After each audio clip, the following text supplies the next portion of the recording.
एक रीजनिंग का chapter coding decoding का चैप्टर है, बहुत ही इंपॉर्टेंट चैप्टर है। यहाँ से किसी भी एग्ज़ाम में बहुत सारे क्वेश्चन पूछे जाते हैं।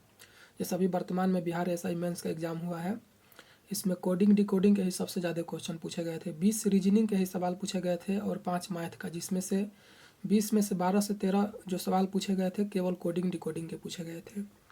तो इसके बारे में देखते हैं कोडिंग डिकोडिंग। तो कोडिंग डिकोडिंग क्या होता है? किसी भी शब्द को किसी कूट भाषा में लिखा जाता है तो उसी को कोडिंग डिकोडिंग के अंतर्गत रखा जाता है। मतलब कोडिंग क्या है? किसी भी शब्द को एक कूट भाषा में लिखने की एक तरीका है। जैसे देखेंगे इसमें, तो इसमें 3 तरह के प्रश्न पूछे जाते हैं। कोडिंग तरह में कितने प्रश्न पूछे जाते हैं? 3 तरह के प्रश्न पूछे जाते हैं। पहला अक्षर कोडिंग, दूसरा संख्या कोडिंग से, और तीसरा जो है मिश्रित कोडिंग से। तो इन तीनों कोडिंग, अक्षर कोडिंग, संख्या कोडिंग और मिश्रित कोडिंग को बारे में अलग अलग जानेंगे। तो इसमें से सबसे पहला जो आता है अक्षर कोडिंग आता है। सबसे पहला अक्षर कोडिंग। इसमें आने वाले प्रश्नों में एक शब्दों के अक्षरों को एक निश्चित नियम का पालन करते हुए एक कूट भाषा में लिखा जाता है। एक कूट भाषा में लिखा जाता है। इसी को हम लोग क्या अक्षर कोडिंग का अंतर्गत रखते हैं। इसी को अक्षर कोडिंग का अंतर्गत रखते हैं। अब अक्षर कोडिंग भी 7 प्रकार के होते हैं, तो इसको देख लेंगे। अक्षर कोडिंग 7 प्रकार के होते हैं, जिसमें पहला होता है फॉरवर्ड कोडिंग होता है, दूसरा होता है रिवर्स कोडिंग, तीसरा होता है क्रॉस कोडिंग, चौथा होता है पोजीशन कोडिंग, और पांचवा होता है विपरीत अक्षर वाला कोडिंग, और छठवां होता है कॉमन पैटर्न वाला कोडिंग, और सातवां जो होता है इकोलॉजिकल होता है। पैटर्न चाहे कोडिंग बात एक ही है।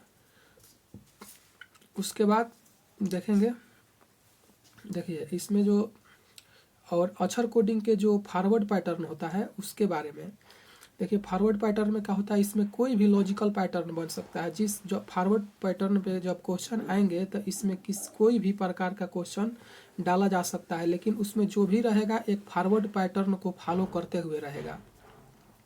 जैसे मान लीजिए +1 हो सकता है, +2, +3, ऐसे जोड़ा या घटाया जा सकता है। इसको ही बोलते हैं फॉरवर्ड पैटर्न। जैसे क्वेश्चन को हम लोग देखेंगे तो समझ जाएंगे। जैसे ये क्वेश्चन है आपका, किसी निश्चित सांकेतिक भाषा में पवन PAWAN को QBXBO लिखा जाता है।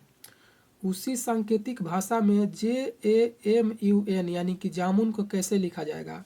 अब इसी क्वेश्चन को इस प्रकार भी पूछा जा सकता है, समरूपता की तरह भी पूछा जा सकता है। जैसे कि पवन को PAWAN को QBXBO लिखा जाता है, तो जामुन को कैसा लिखा जाएगा? तो इसके सॉल्यूशन को हम लोग देखते हैं कैसा लिखा जाएगा फॉरवर्ड पैटर्न के सॉल्यूशन को। अब देखिए पवन को लिखा गया है QBXBO, यानी कि P को क्या लिखा गया है? Q लिखा गया है, A को B लिखा गया है, W को X लिखा गया है, A को B लिखा गया है, N को O लिखा गया है। तो इससे क्या समझते हैं? इससे होता है कि सब में एक एक जोड़ा गया है, +1 +1 +1 +1 +1। तब उसी तरह जामुन को कैसे लिखा जाएगा? तो जामुन में भी J में +1 करेंगे हम लोग, +1 करेंगे तो J के क्या हो जाता है? K हो जाता है। A में भी +1 करेंगे तो इसका भी हो जाता है B।